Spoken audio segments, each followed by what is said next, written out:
meneruskan ya pembelajaran terkait dengan prinsip aksi obat. Nah, nanti kalau misalnya ada pertanyaan gitu ya, langsung saja raise hand, kemudian apa namanya silakan bertanya, ataupun nanti kalau misalnya saya menjelaskannya terlalu cepat, nanti silakan kalian jangan raise hand, langsung diinterupsi saja gitu ya, karena kalau raise hand kadang-kadang saya tidak melihat apa notif yang ada di Zoom ini. Oke, baik.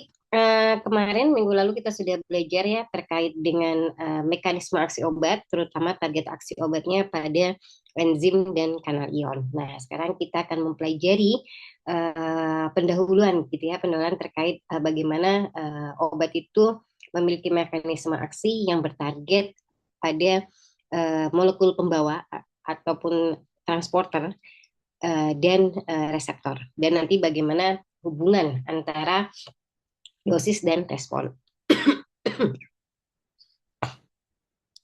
Baik.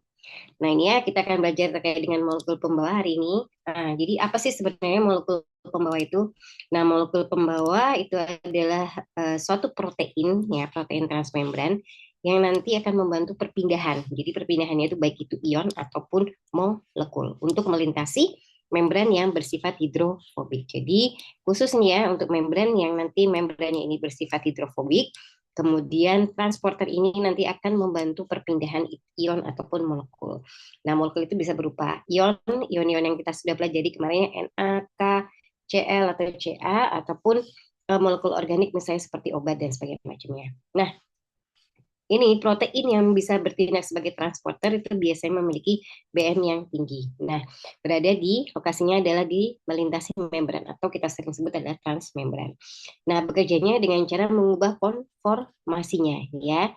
Jadi di mana salah satu sisinya, jadi nanti salah satu sisinya akan berikatan dengan tadi molekul atau ion yang kemudian nanti molekul atau ion itu dibawa dengan cara si transporternya tadi merubah konformasinya ya. Jadi tadi misalnya ini dari ekstraseluler menuju ke intraseluler. Nah, karakteristik dari molekul pembawa, nah ini biasanya tadi ya yang saya katakan dia bisa melintasi memfasilitasi transport untuk melintasi membran. Kemudian biasanya sifatnya adalah spesifisitas. Karena kan kemarin saya jelaskan juga ya bahwa target aksi dari suatu obat itu dia memiliki afinitas dan spesifisitasnya. Oke, kemudian di sini, nah karena kita adalah seorang farmasis gitu ya, jadi berbicaranya adalah terkait dengan obat ya. Jadi farmakologi kan ilmu yang mempelajari ya kaitannya dengan obat dan interaksi dengan sistem biologis. Nah, jadi obat ini nanti bekerjanya sebagai inhibitor gitu ya. Sama halnya seperti enzim ya, enzim itu juga sebagai inhibitor. Nah, pada molekul pembawa. Nah, dengan cara ya tadi mengeblok langsung. Nah, ini biasanya adalah inhibitor kompetitif, jadi menempati sisi ikatan dari substratnya. Kemudian ada juga yang kegagalan konformasi, jadi obat ini akan berikatan pada sisi lain. Jadi biasanya bukan pada situs aktifnya ya kalau di enzim, tapi pada sisi alosteriknya. Sehingga apa yang akibatnya terjadi? Terjadi adalah tadi transporternya tidak dapat memindahkan substrat gitu ya, karena tadi sudah dihambat. Jadi perubahan konformasinya juga akan terhambat. Nah, contohnya di sini ya terkait dengan pengeblokan langsung atau dia bersifat sebagai inhibitor kompetitif. Nah, contoh obatnya di sini adalah loop diuretik. Nah, loop diuretik ini biasanya kaitannya dengan nanti obat-obat hipertensi gitu ya, yang target aksinya itu pada ginjal. Nanti ada gambarnya ya, gambarnya lebih baik lagi. Nah, contohnya di sini adalah furosemid. Nah, bagaimanakah mekanisme aksinya? Nah, jadi di sini furosemid nanti akan bersaing atau berkompetitif dengan substrat alaminya yaitu ion klorida yang pada berikatan pada sisi spesifik di Na, K, Na plus, K plus 2Cl min co-transporter atau kita sebut NKCC2 di dalam ginjal. Jadi furosemid ini nanti akan bersaing kompetitif dengan ion klorida. Sehingga apa akibatnya? Sehingga akibatnya tadi kan karena sudah diduduki ya sisi situs dari Cl-nya, sehingga nanti natrium, kalium, dan klorida tidak bisa masuk ke dalam sel. Sehingga apa akibatnya? Sehingga akibatnya ion-ion tetap berada di urin dan nanti menarik air menarik air keluar atau menyebabkan diuresis. Ini biasanya dalam keadaan edem gitu ya, pasien-pasien yang dalam keadaan edem. Edem atau bisa terjadi pembengkakan misalnya pada jantung, kemudian hipertensi, itu apa namanya diterapi dengan menggunakan furosemid. Nah, gambarannya seperti ini ya. Jadi dia menduduki tadi si loop diuretik atau furosemid tadi, dia sebagai kompetitif pada kotransporter Na plus K plus 2 Cl min. Akibatnya apa? Akibatnya kalau dia diblok gini ya, kalau dia dalam keadaan normal, dia tidak diblok, jadi nanti ada perpindahan ya, jadi ada perpindahan Na menuju ke medula. Jadi dari luminal ini menuju ke medulanya. Nah, sehingga kalau misalnya tadi loop obat-obat loop diuretik atau furosemid dia menghambat dari kotransporternya Na K plus 2 Cl-min sehingga tadi ya Na K plus Cl-minnya ini masih ada tetap berada di ginjal kemudian nanti akan dikeluarkan bersama dengan urin atau sifatnya adalah diuresis. Nah, kemudian yang kedua di sini yang saya katakan tadi ya adalah kegagalan konformasi. Kenapa bisa gagal? Karena dia interaksinya adalah pada allosteric inhibition. Jadi menghambat pada sisi allosterik dari protein transporternya. Ya, contoh obat di sini adalah antidepresan. Nah, di sini adalah golongan SSRI, jadi Selective Serotonin Reuptake Inhibitor. Jadi obat-obat antidepresan, contohnya di sini adalah fluoxetine. Ini akan menghambat, gitu ya, akan menghambat dari reuptake dari serotoninnya tadi. Nah, bagaimana kan mekanismenya? Nah, mekanismenya SSRI ini, jadi atau fluoxetine ini, dia akan menghambat pada transporter SERT-nya ini atau serotonin transporter yaitu pada halogen binding pocket. Nah, ini nanti yang kalian akan pelajari nih di kimia medisinal gitu ya terkait dengan bagaimana obat itu berinteraksi pada spesifik pada pocket-pocket di mana gitu ya itu nanti kalian akan pelajari.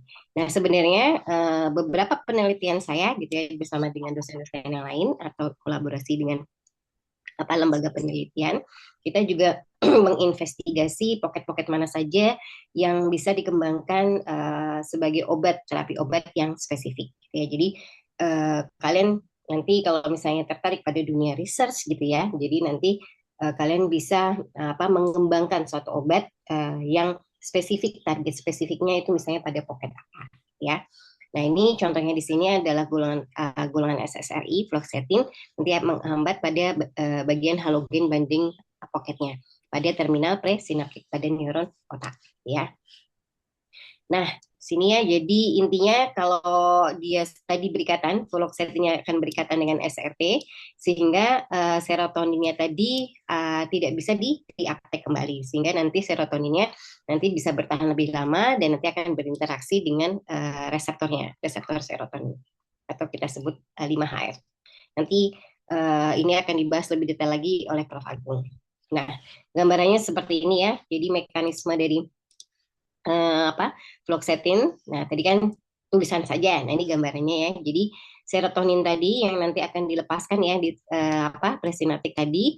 Kemudian nanti jadi ada SRT ini gitu ya, serotonin reseptor yang untuk reuptake tadi. Nah, ini nanti serotoninnya kalau dalam keadaan normal serotoninnya akan di reuptake atau diambil kembali.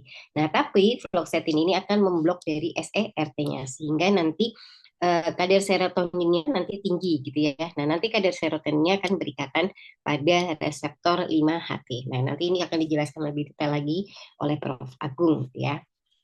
Nah, jadi intinya sehingga adanya penghambatan fluoxetine tadi kadar serotonin di celah sinaptik itu akan meningkat gitu ya.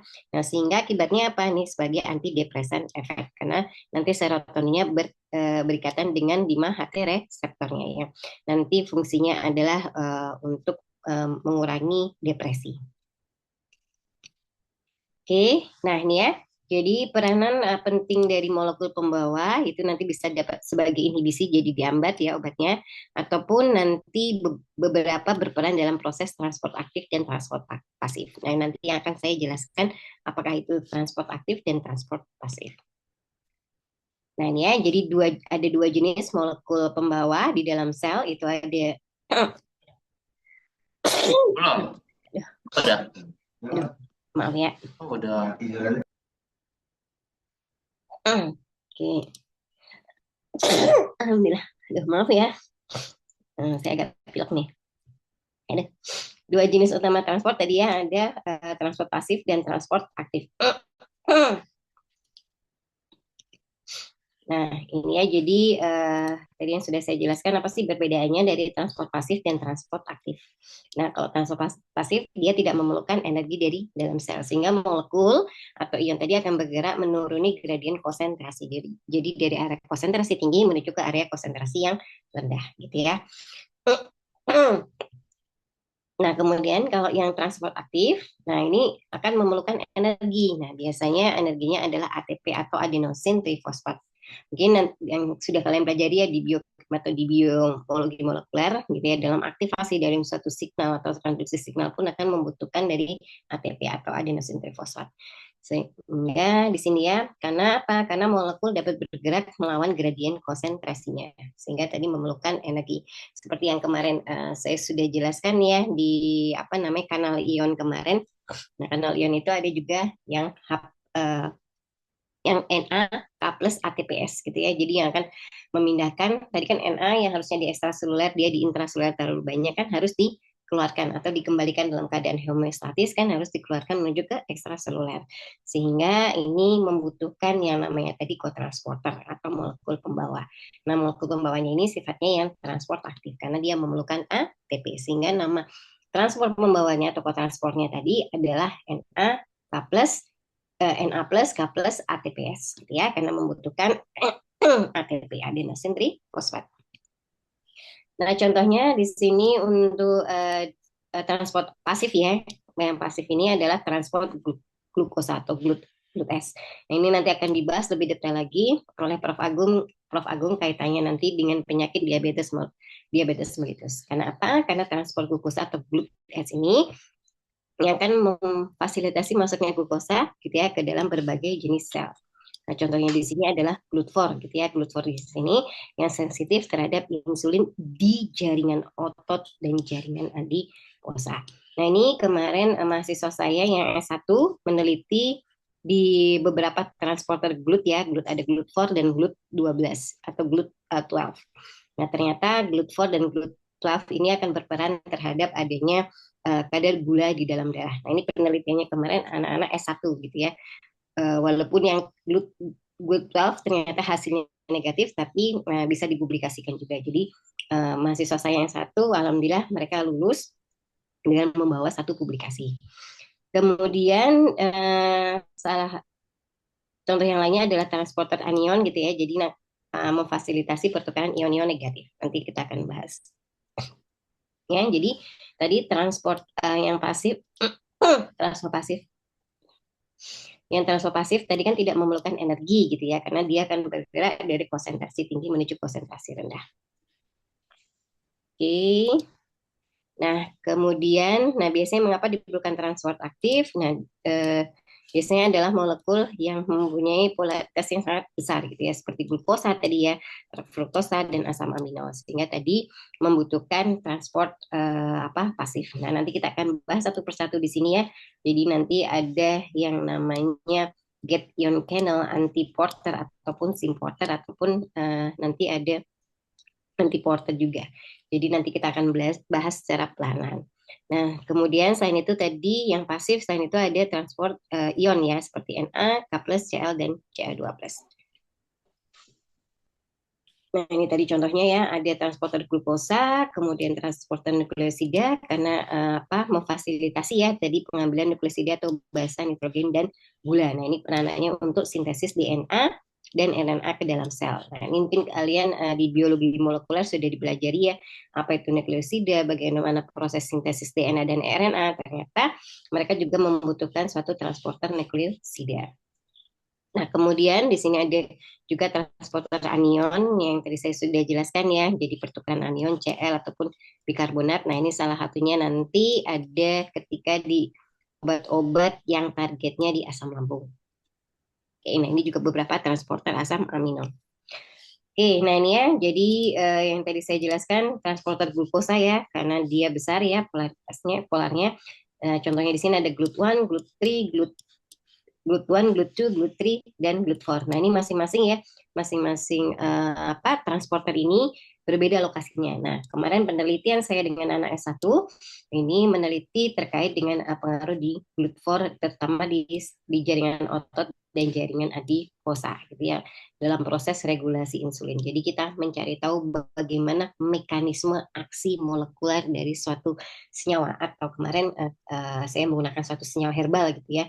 Bagaimana mekanismenya dalam mengurangi atau menurunkan kadar gula darah. Alhamdulillah.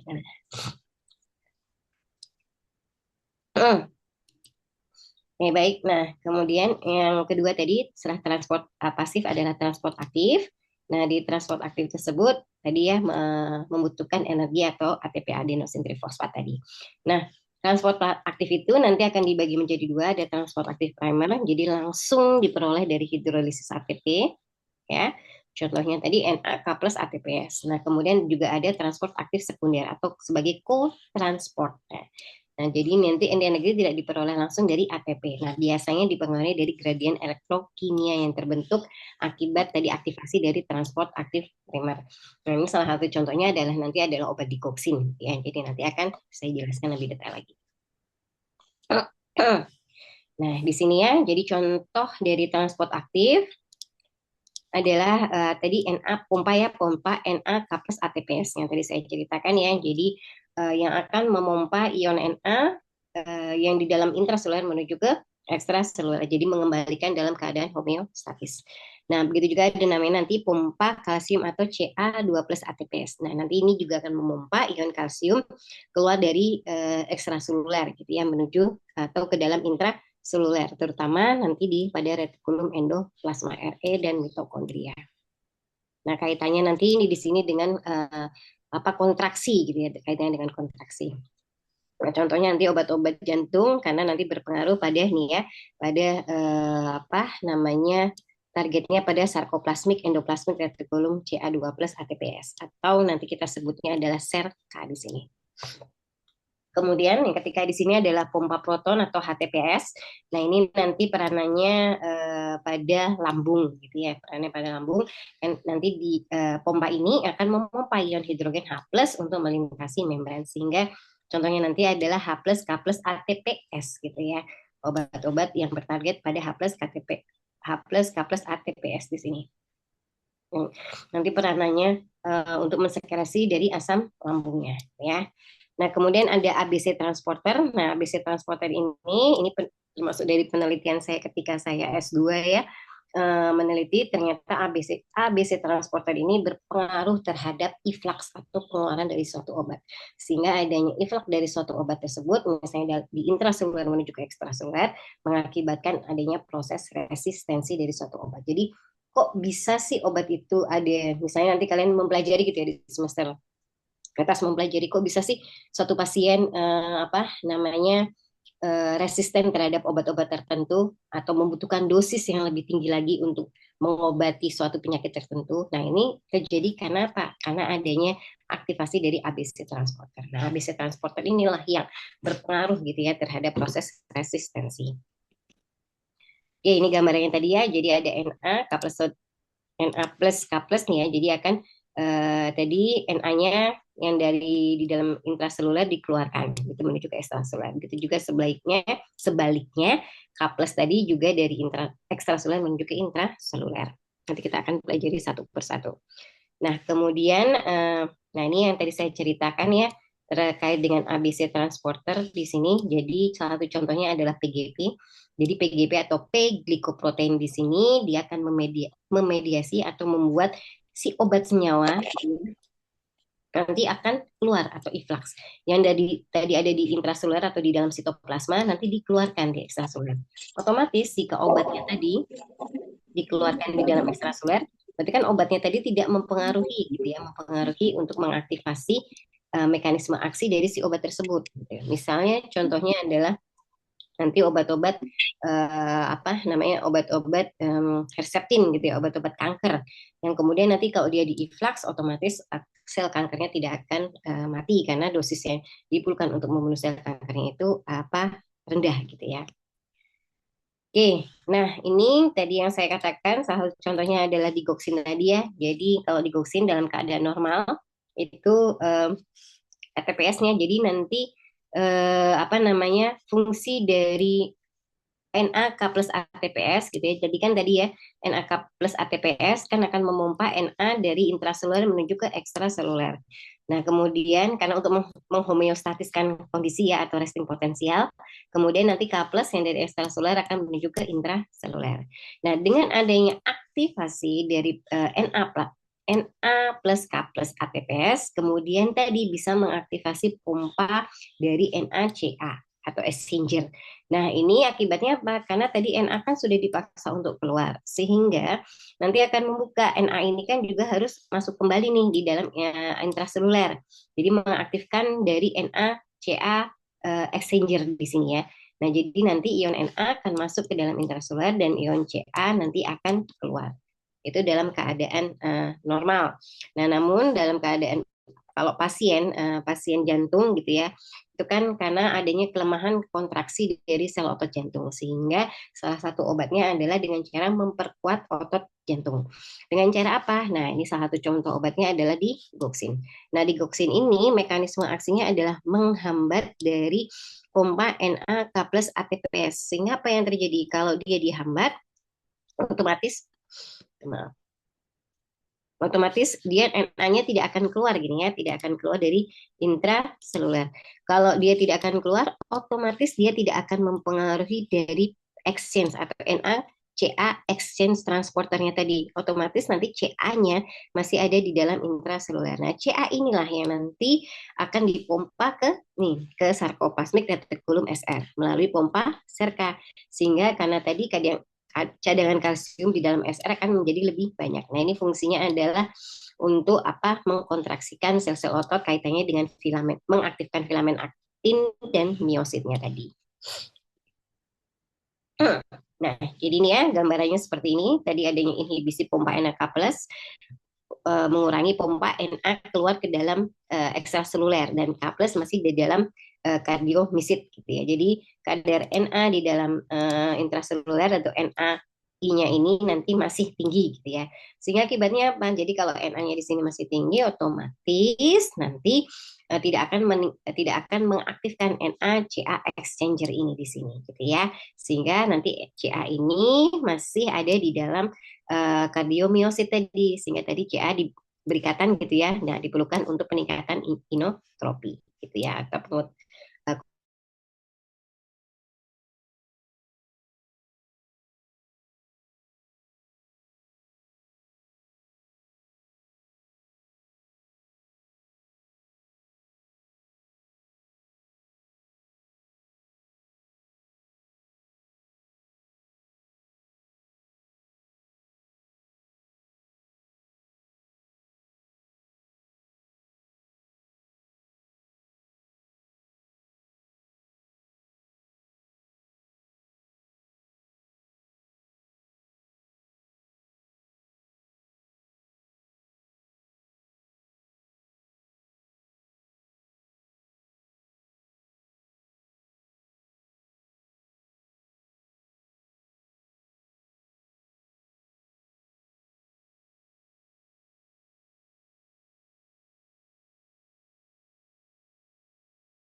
Oke, maaf ya, ini saya coba off video ya. Ternyata memang.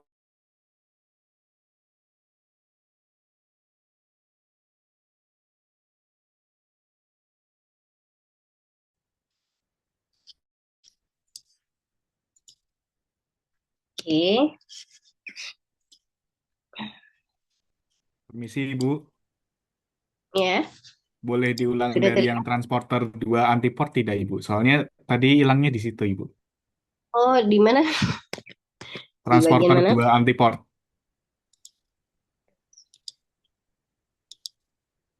Oh ini, Iya, Ibu. oke. Ini ya, ini saya ulang lagi di sini. Jadi tadi sebenarnya kurang lebih kan sudah saya ceritakan di sini ya, kurang lebih nanti hampir sama di sini. Intinya jadi goksin atau digitalis gitu ya. Goksin atau digitalis dia aktif mekanismenya adalah menghambat dari pompa NAK plus ATPS sehingga tadi apa Na di dalam ekstraseluler tidak akan dikeluarkan sehingga nanti kalau misalnya Na-nya tidak dikeluarkan otomatis nanti akan mengurangi aktivitas dari Na plus Ca2 plus exchangernya tadi atau kita sebut biasanya NCX-nya di sini sehingga otomatis nanti meningkatkan dari Ca2 plus di intraseluler atau Ca ini ya jadi dia akan meningkat sehingga peningkatan ini akan meningkatkan dari kontraktilitas dari otot jantung. Nah, kaitannya nanti juga dengan saraf otonom itu adalah efeknya chronotropik negatif atau adanya penurunan denyut jantung. Sehingga obat-obat digoxin ini biasanya memang digunakan spesifik untuk misalnya kelainan atau ada apa namanya kelainan irama jantung ya, denyut jantung ataupun adanya kontraktilitas pada sel otot jantung kan jantung kan diperlukan ya untuk kontraksi ya. Nah kalau di dalam pasien apa namanya yang menggunakan digoxin itu terjadi karena adanya kelemahan dari kontraksi sel otot jantung. Oke, ini karena kemarin ayah saya juga apa menderita apa namanya aritmia sama gangguan di jantung sehingga sampai pasang alat ya pacemaker untuk meningkatkan kontraksi otot jantung. Oke, baik. Kemudian di sini selanjutnya adalah di pompa kalsium Ca. Nah, pompa kalsium Ca ini dia fungsinya ya namanya juga pompa kalsium Ca. Jadi fungsinya adalah memompa atau menjaga konsentrasi kalsium di dalam intraseluler, gitu ya, agar tetap rendah. Dimana kita ketahui ya kalau Ca itu kan dia ada di dalam ekstraseluler. Nah, jadi walaupun ada perpindahan Ca di dalam, nanti menjaga biar dia tetap rendah. Oke, nah di sini ya, oke di sini aja. Oh, tidak. Oke, nah ini ya, jadi protein Ca tadi terdapat pada permukaan retikulum endoplasma dan membran sel, kemudian tadi mengkatalisis dari transport dari Ca untuk keluar dari sitosolnya. Ya, intinya pompa ini penting untuk menjaga agar kadar Ca2 plus itu tetap rendah. Nah, tergantung ya dari kondisi dari pasiennya sebenarnya. Oke, kemudian selanjutnya di sini ada pompa proton atau H plus ATPS. Jadi namanya juga pompa H plus. Jadi akan memompa ion hidrogen untuk melintasi membran. Nah, peranannya dia biasanya berada di lingkungan asam di bagian lisosom. Nah, kita kan kemarin apa namanya berbicara target aksinya pada tingkat seluler ya. Nah, ini selulernya adalah pada lisosomnya.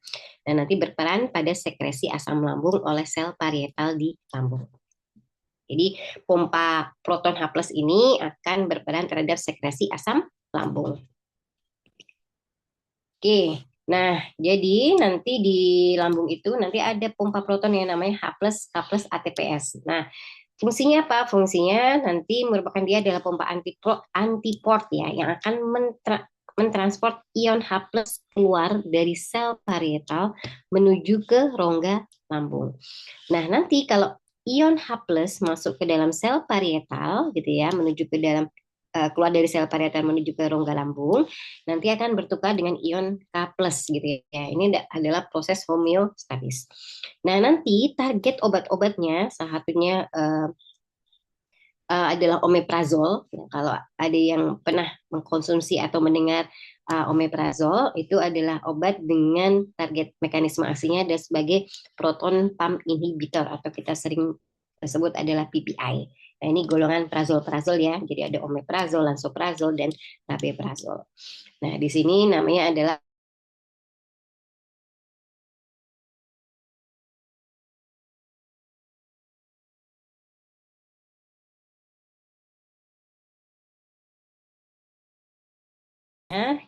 jadi di sini ada namanya pompa proton tadi ya H plus KT H plus K plus ATPS gitu ya yang akan memompa H plus menuju dari sel parietal menuju ke rongga lambung. Kemudian K plus yang dari rongga lambung nanti menuju ke apa parietal lambung.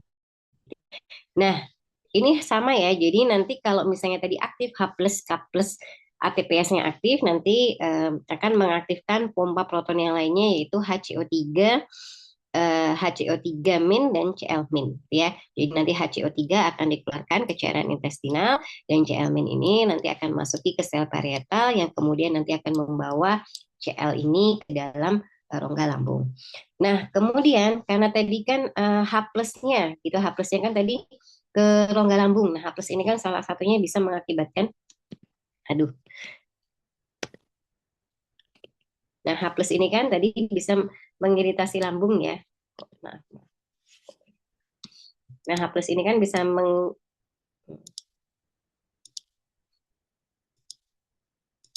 H plus ini kan tadi bisa mengiritasi lambung ya. Jadi ada obat yang namanya omeprazol yang nanti akan menghambat dari pompa proton H plus K plus A TPS. Sehingga apa yang terjadi? Yang terjadi ya H plusnya tidak akan mengiritasi rongga lambungnya. Oke, ya ini hanya gambarannya. Tadi bagaimana mekanismenya. Jadi tadi pompa ini tadi ya pompa H plus KTPS itu fungsinya ini kalau secara normal ya nanti akan bertanggung jawab terhadap sekresi asam lambung ke dalam lumen lambung gitu ya. Jadi memompa ion H plus keluar dari sel parieter menuju ke lumen, kemudian memompa ion K plus masuk ke dalam sel gitu ya. Nah, sehingga tadi omeprazol tadi target aksinya adalah berikatan secara kovalen dengan gugus sulfihidrat SH pada subunit alfa dari pompa H plus KTPS. Nah, ini sifatnya ikatan kovalen, berikatan secara kovalen ya. Kalau kovalen, ikatanya kovalen biasanya bersifatnya adalah irreversible atau tidak terkembalikan. Nah, terus bagaimana dong untuk kan harusnya tubuh kan tetap nanti ada ion-ion yang dibutuhkan ya H plus misalnya dalam lambung juga dibutuhkan kan karena untuk mendegradasi makanan. Nah, ini nanti dalam tubuh itu akan menghasilkan kembali gitu ya, menghasilkan kembali dari pompa proton H plus K TPS. Oke. Nah, kemudian tadi, nah ini kaitannya ya pompa proton H plus KTPS. Kalau tadi digoksin tadi dengan NaK dengan exchanger-nya adalah NaCa exchanger berkaitan. Nah, kalau pompa H plus KTPS yang tadi saya ceritakan kaitannya dengan tadi kanal klorida ya, memfasilitasi perpindahan Cl menuju ke lumen lambung. Kemudian juga tadi mempengaruhi terhadap kanal kalium ya, jadi mengeluarkan K tadi dari kembali ke lumen, kemudian tadi juga mempengaruhi adanya transporter HCO3 Cl min. Jadi mengeluarkan HCO3 ke dalam darah, kemudian memasukkan Cl tadi ke dalam sel parietal. Oke, nah ini ya tadi gambarnya sudah saya jelaskan di sini juga. Jadi tadi kapes HTPS atau perumpamaan di sel parietal lambung kalau dipacu terus akibatnya ion H plusnya akan masuk ke dalam rongga lambung sehingga akan mengiritasi lambung. Nah, obatnya yang menghambat dari pompanya adalah omeprazol. Oke, baik. Nah, ini jenis-jenis dari transfer. Nanti yang pertama ini adalah simport. Jadi kalau simport ini adalah menggunakan gradien elektrokimia dari satu ion untuk mengangkut ion lainnya dalam lintasi membran. Nah, contohnya di sini adalah simport dari glukosa Na gitu ya. Jadinya ada aktivasi Na ini yang nanti akan mengaktifasi dari simport glukosanya atau glut tadi ya, glut 1 ataupun glut 4. Nah, satu obatnya di sini nanti yang simport ini adalah sebentar ya, maaf sebentar.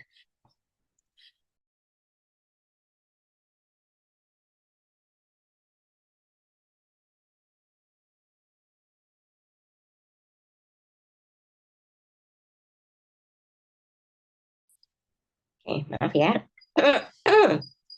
Nah, ini ya, jadi nanti golongan-golongan obat yang targetnya pada simport, contohnya ini adalah obat-obat hipertensi, nanti ada tiazid, manitol, diuretik, ataupun amilorid, atau triamteren, atau spironolakton. Nah, biasanya yang kita untuk terapi ini adalah terapi spirolakton. Nah, ini ya gambarannya. Ini kan tulisan semua nih. Nah, bagaimana sih gambarannya di sini? Nah, kita harus tahu dulu. Jadi di ginjal ini ada bagian-bagiannya ya. Ada bagian glomerulus, kemudian ada proksimal di sini proksimal, proximal tubulus, kemudian ada loop Henle yang tadi saya ceritakan, salah satu target obatnya adalah furosemid, kemudian ada distal tubul juga, kemudian ada collecting duct yang nanti akan mengeluarkan urin gitu ya, mensekresikan urin. Nah, kemudian ini ada bagiannya ya di sini. Nah, jadi kalau di dalam ginjal ini gambaran ginjal, kalau yang di luar ini gitu ya, itu adalah korteks. Jadi bagian tadi ya, bagian glomerulus, kemudian proksimal dan distal itu berada di dalam korteks, sedangkan tadi lobe Henle dan collecting duct ini nanti ada di bagian medulanya. Nah, gambarannya seperti ini ya. Nah, tadi korteks di sini ya, di atas di sini ada korteks ya, korteks, dan di sini adalah bagian dari medulanya.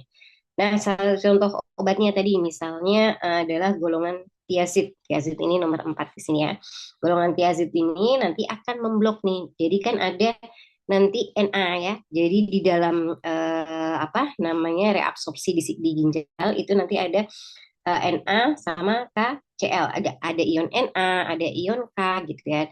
Kemudian ada ion Ca, Cl. Nah, ataupun K plus ataupun H plus. Nah, kemudian tiazid ini nanti yang akan memblok dari supporter NaCl-. Nggak ada gambarnya ya. Nah, jadi ini saya tulis aja. Di sini nanti ya ada yang namanya supporter atau transporter NaCl-. Nah, gitu ya, pada tubulus distalnya gitu ya, pada tubulus distal. Ya, kemudian nanti akibatnya apa? Nah, nanti kan tiazid ini dia nanti akan yang memblok. Jadi tiazid ini akan memblok gitu ya, memblok dari transporter NaCl minusnya tadi. Sehingga akibatnya apa? Akibatnya nanti akan menghambat reabsorpsi Na dan Cl ke dalam darah. Jadi ini karena dihambat, jadi tidak terjadi reabsorpsi Na dan Cl ke dalam darah. Sehingga efeknya apa? Efeknya adalah diuresis. Jadi nanti NaCl-nya nanti akan dikeluarkan gitu ya, bersama dengan urin. Nah, kemudian contoh yang lainnya di sini adalah tadi yang saya jelaskan ya, loop diuretik nomor 3 di sini, loop diuretik. Nah, di sini ya, loop diuretik. Nah, loop diuretik di sini contohnya adalah furosemid tadi ya, yang tadi adalah menghambat dari transporter Na plus K plus 2 Cl- co-transporter. Sehingga akibatnya apa? Jadi ini gambarannya ya. Jadi di sini ada co-transport dari Na, K plus Cl-, 2 Cl-. Nah, nah, nanti ini dihambat di sini. Sehingga akibatnya apa? Akibatnya ya tadi jadi akan menghambat reabsorpsi elektrolit Na, K plus dan Cl gitu ya. Sehingga karena tadi reabsorpsinya dihambat, jadi nanti akan meningkatkan dari volume urinnya. Sehingga ini efeknya adalah diuresis. Nah, contohnya di situ ya. Nah, gambarannya seperti misalnya dia adalah azetozolamid di sini. Nah, azetozolamid ini nanti akan mengeblok dari transporter NaHCO3 gitu ya. Jadi fungsinya juga seperti diuresis juga. Jadi ini fungsinya adalah untuk mengurangi tekanan darah. Oke, nah kemudian tadi ya jadi kita bicara tentang simport ya. Oke. Nah, ini salah satu contoh obat ya, mekanisme aksi yang targetnya pada transporter yang jenisnya simport adalah tadi SGLT. Nah, SGLT ini gitu ya, fungsinya di sini adalah untuk mempertahankan adanya kadar glukosa darah. Nah, gitu ya. Jadi mekanisme obatnya nanti adalah dia menghambat. Jadi contoh obatnya di sini adalah canagliflozin, dapagliflozin, dan empagliflozin. Jadi golongan dari glifosinnya tadi. Mekanisme aksinya dengan cara menghambat dari protein SGLT2 di tubulus proksimal ginjalnya. Sehingga kalau misalnya dia dihambat, SGLT2-nya dihambat, nanti reabsorpsi glukosa dari filtrat glomerulus juga akan terganggu. Akibatnya nanti lebih banyak glukosa yang diekskresikan melalui urin gitu ya. Sehingga tadi efeknya adanya peningkatan ekspresi glukosa menyebabkan adanya penurunan kadar glukosa gitu ya. Karena apa tadi kalau misalnya fungsi normalnya kan SGLT untuk mencegah ya tadi mencegah kehilangan glukosa di dalam urin dan mempertahankan tadi kadar glukosa di dalam darah. Padahal kalau misalnya pasien-pasien diabetik gitu ya, pasien diabetik itu kan kadar glukosanya tinggi ya. Jadi ini adalah menghambat tadi memblokir dari SGLT2 sehingga tadi terjadi adanya penurunan kadar glukosa. Nah, namun efek ini tidak bergantung pada sekresi insulin ataupun resistensi insulin, gitu ya. Jadi bisa digunakan pada pasien-pasien yang misalnya dia terjadi adanya resistensi insulin karena mekanisme aksinya berbeda, bukan tadi mengaktifkan dari sekresi insulin, tapi lebih ke apa namanya lebih untuk mengeluarkan gitu ya, mengeluarkan atau reabsorpsi glukosa dari filter glomerulus tadi itu akan terganggu sehingga tadi banyak glukosa yang akan dikeluarkan melalui urin. Nah ini ya contoh dari Simport atau co-transporter. Nah contohnya tadi ada furosemid ya sebagai loop diuretik. Nah pada Na, K plus, CaC. Na, K plus 2Cl- di sini yang tadi menghambat pengangkutan kembali jadi menghambat reabsorpsi dari Na, K plus dan Cl di loop Henle ascendant gitu ya. Nah ini contohnya untuk edem ya. Jadi kalau ada yang cairan biasanya apa namanya pasien-pasien tensi yang hipertensi yang misalnya kakinya sampai bengkak. Ini karena ayah saya juga sama ya diberikan terapi furosemid karena terjadi adanya pembengkakan atau edem. Nah, di dalam karena tensi dan jantungnya terganggu sehingga ada edem dalam tubuh sehingga harus dikeluarkan gitu ya. Nah, karena ini kan efeknya adalah tadi diuresis gitu ya. Jadi obat-obat furosemid ini cocok untuk nanti diterapi atau digunakan ketika pagi hari gitu. Karena kalau misalnya malam hari nanti khawatirnya mengganggu mengganggu istirahat karena kan terasa pengen ke kamar mandi. Kalau pagi kan kamar mandi kan karena memang sudah pagi ya aktivitas gitu ya. Jadi biasanya digunakan ketika pada pagi hari gitu ya. Nah, ini kalau pada pasien penyakit jantung terus sebenarnya obatnya hampir banyak gitu ya. Nah, nanti karena banyak kita juga harus tahu nih ada nggak interaksi antar obatnya dan bagaimanakah adakah efek sampingnya kayak gitu ya. Jadi misalnya contohnya tadi furosemid efek sampingnya dia diuresis. Gitu. Jadi berarti harus dikonsumsinya atau diterapinya pada pagi hari, jangan pada malam hari. Ya, jadi itulah nanti peranan kalian sebagai apoteker gitu ya. At least bisa memberikan edukasi pada keluarga kalian